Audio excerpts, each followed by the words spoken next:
ਸਮਾਜ ਸੇਵੀ ਭਾਨਾ ਸਿੰਘ ਸਿੱਧੂ ਦੀ ਗ੍ਰਿਫਤਾਰੀ ਤੇ ਸ਼੍ਰੋਮਣੀ ਅਕਾਲੀ ਦਲ ਅੰਮ੍ਰਿਤਸਰ ਦੇ ਪ੍ਰਧਾਨ ਅਤੇ ਸੰਗਰੂਰ ਤੋਂ ਸੰਸਦ ਮੈਂਬਰ ਸਰਦਾਰ ਸਿਮਰਨਜੀਤ ਸਿੰਘ ਮਾਨ ਦਾ ਵੱਡਾ ਬਿਆਨ ਆਇਆ ਹੈ। ਉਨ੍ਹਾਂ ਕਿਹਾ ਕਿ ਸਰਕਾਰ ਪੰਜਾਬ ਦੇ ਨੌਜਵਾਨਾਂ ਨੂੰ ਖਤਮ ਕਰਨਾ ਚਾਹੁੰਦੀ ਹੈ। ਪਹਿਲਾਂ ਦੀਪ ਸਿੰਘ ਸਿੱਧੂ ਮੂਸੇਵਾਲਾ ਤੇ ਭਾਈ ਅੰਮ੍ਰਿਤਪਾਲ ਸਿੰਘ ਨਾਲ ਅਜਿਹਾ ਕੀਤਾ ਗਿਆ। ਹੁਣ ਭਾਨਾ ਸਿੱਧੂ ਜੋ ਸਰਕਾਰ ਦੀਆਂ ਵਧੀਕੀਆਂ ਵਿਰੁੱਧ ਆਵਾਜ਼ ਬੁਲੰਦ ਕਰਦਾ ਸੀ, ਉਸ ਤੇ ਬੇਬੁਨਿਆਦੀ ਕੇਸ ਪਾ ਕੇ ਉਸ ਨੂੰ ਗ੍ਰਿਫਤਾਰ ਕੀਤਾ ਗਿਆ ਹੈ। ਉਨ੍ਹਾਂ ਚੇਤਾਵਨੀ ਦਿੱਤੀ ਕਿ ਜੇਕਰ ਭਾਨੇ ਸਿੱਧੂ ਨੂੰ ਰਿਹਾ ਨਾ ਕੀਤਾ ਗਿਆ ਤਾਂ ਸੀਐਮ ਦੇ ਹਲਕੇ ਧੂਰੀ ਵਿੱਚ 31 ਨੂੰ ਵੱਡਾ ਇਕੱਠ ਕੀਤਾ ਜਾਵੇਗਾ।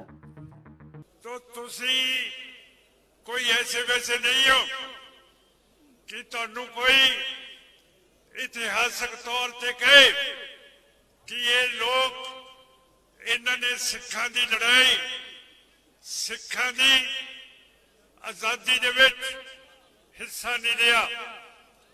सो मैं जो सरकार ने भाने सिद्धू नाल कीता है बड़ी जलालत है, क्यों करके इहो जिहा सच्चा सुच्चा लीडर जिहड़ा सरकार दे पोल खोल रहा सी उस दे उत्ते झूठे मुकदमे पा के कि भाना चैना नूं खिंचूगा, किड्डी माड़ी गल है।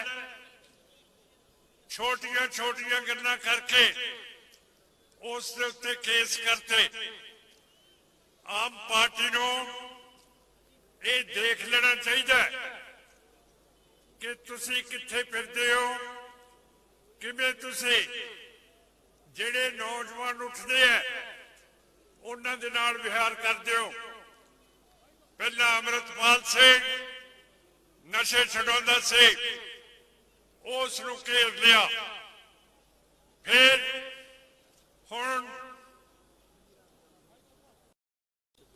हुण सिद्धू नूं फड़ लिया।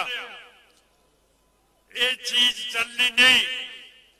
दिल्ली की सरकार नूं मैं कहना कि जे सिद्धू नूं कल तक ना छड्डिया तां सारी दुनिया दे विच, अमरीका दे विच, कैनेडा दे विच, बरतानिया दे विच, आस्ट्रेलिया दे विच सिखां दे प्रदर्शन होणगे।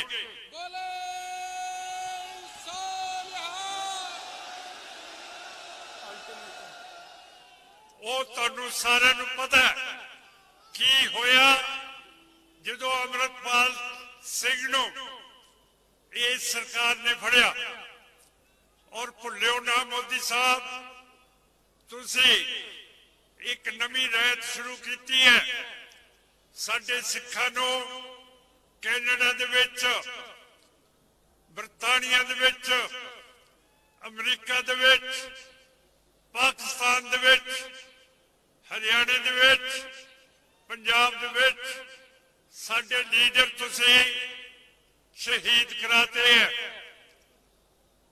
ये चीज सिखा ने सहनी नहीं ते बहुत सारे लोग इत्थे आउंदे हैं कि अपना लोहा जमाइए, पर सानू बंदा वो चाहिए जिहड़ा सिखां दी गल पार्लियामेंट दे विच कर सके, जोर दे नाल कर सके और हिंद हुकूमत नूं दस सके कि किहड़े किहड़े बंदे निज्जर नूं, होरां नूं, रिपुदमन सिंह मलिक नूं, सुखदोल सिंह नूं, अवतार सिंह खंडे नूं, परमजीत सिंह पंजवार नूं, रोडे नूं, हरियाणे दे विच दीप सिद्धू नूं, पंजाब दे विच मूसेवाल नूं मारिया ते शहीद कीता।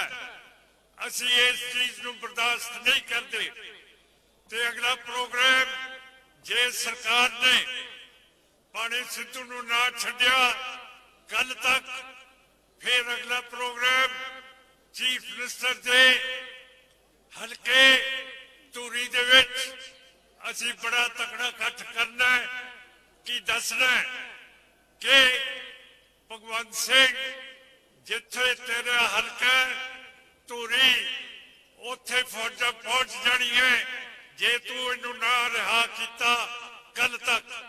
मैं आस करदा